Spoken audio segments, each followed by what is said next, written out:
Climate change की तो वैसे लोगों की अलग अलग डेफिनेशंस हैं, बट मैं तो कहूँगा कि जो हमारे एनवायरनमेंट की नॉर्मल कंडीशंस हैं, अगर वो एक लॉन्ग टर्म के साथ चेंजेस होती है लंबे समय के साथ, तो उसको ही हम क्लाइमेट चेंज की कैटेगरी में रखते हैं। पहला तो ये है कि आप प्लास्टिक यूज बैन हो जाएगा, तो ये आप यूज़ कर सकते हैं घर पे, इससे आप फ्यूचर में भी अच्छा रहेगा, आपको मिक्सर वगैरह यूज करते रहेंगे। चलता है, देखो आप गेरोगे नहीं फिर काफ़ी हद तक आगे तक चलता है। ये लेड फ्री भी रहता है, फ्रूट्स रहता है, केमिकल वगैरह यूज नहीं हुआ होता है, ये हैंडमेड बना हुआ था। इस अलग आता है जैसे स्टील के, इसमें थोड़े रॉयलिटी लगती है कि हाँ अच्छी चीज़ें खा रहे हैं, स्टील में खा के खाओगे। और Jute is a naturally obtained fabric. The roots of jute plant plays a vital role in increasing the fertility of Thai soil. It is also known as the golden fiber. Jute products are 100% biodegradable and recyclable, whereas plastic takes approximately 400 years to decompose. Jute is a crop obtained through farming, and its cultivation also helps in the soil fertility. Jute bags are cheaper in the long run as compared to poly bags.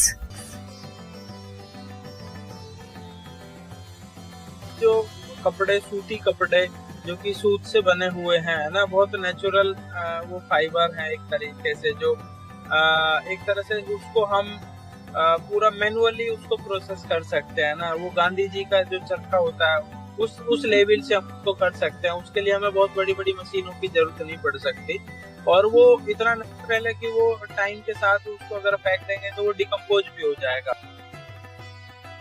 देखिए, खादी जैसा आप कह रही हैं, हमारे चाहे वो body हो या एनवायरनमेंट हो, दोनों के लिए फायदेमंद है, क्योंकि वो काफी नेचुरल चीजों से बना हुआ है। आज हमारे बहुत सारे ड्रेसेस में भी प्लास्टिक मिली हुई है, बहुत सारी जीन्स ऐसी जा रही हैं जिसमें प्लास्टिक, टी शर्ट्स ऐसी है जिसमें पूरा प्लास्टिक मिला हुआ है।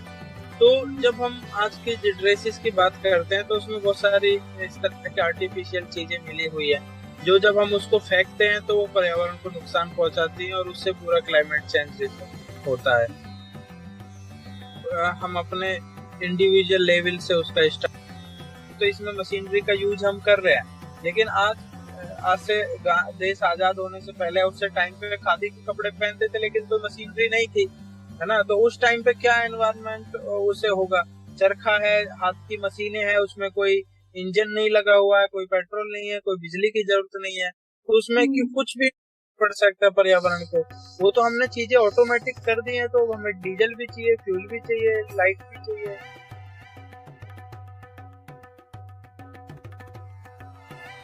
Khadi is a traditional fabric of India, which is often used to symbolize the patriotism and independence. It is spun and knit by hands with natural material like cotton, silk, and wool. The wheel is known as charkha, which represents the beliefs of Mahatma Gandhi. The rise in global temperature, khadi is a cooling solution both for the producer as well as the consumer. It is handicrafted and in turn helps in employment generation in rural area.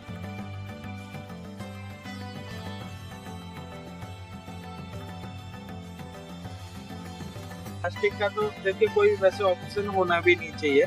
Plastic तो अपने आप में ही दुनिया की सबसे बुरी चीज आज साबित होती जा रही है। प्लास्टिक के बर्तन को आप के लिए बस ये है कि आप खाएंगे और उसको फेंक देंगे, लेकिन वो फेंकने के बाद वो कहाँ जाएगी, वो वहीं पे घूमती रहेगी हजारों साल तक। लेकिन अगर आप मिट्टी के बर्तन को आप खाएंगे, उसको फेंक भी देंगे, तो वो फिर से मिट्टी बन जाएगी, फिर से बर्तन बना सकते हैं आप उसका।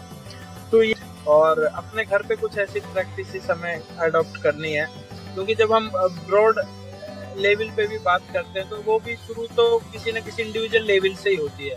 जब हम पॉन्ड्स की, लेक्स की, एयर पॉल्यूशन की बात करते हैं तो वो हमेशा इंडिविजुअल लेवल से स्टार्ट होती है। जब वो ग्रीन हाउसेस गैसेस की बातें हैं ना, ग्रीन हाउस गैस हमें भी पता है, पूरा एसी है ना, रेफ्रिजरेटर है, ये सारी चीजें उनके लिए एक तरह से हानिकारक गैस इनसे निकलती है, लेकिन फिर भी हम इस्तेमाल करने से तो नहीं रुक सकते। तो हमें जरूरी है कि हम ज्यादा से ज्यादा प्लांटेशन करें। What is मिट्टी के बर्तन, also known as clay utensils? India has a very long history of our ancestors using मिट्टी की हांडी for cooking purposes, and it might be why they live so long and healthy. Clay utensils for cooking are still used in different parts of India, like Rajasthan and Uttar Pradesh. In modern times, we started using various types of cooking utensils without ever knowing the benefits or disadvantages of these. Thankfully, people in the recent times have started exploring the benefits of traditional Indian ways of living life.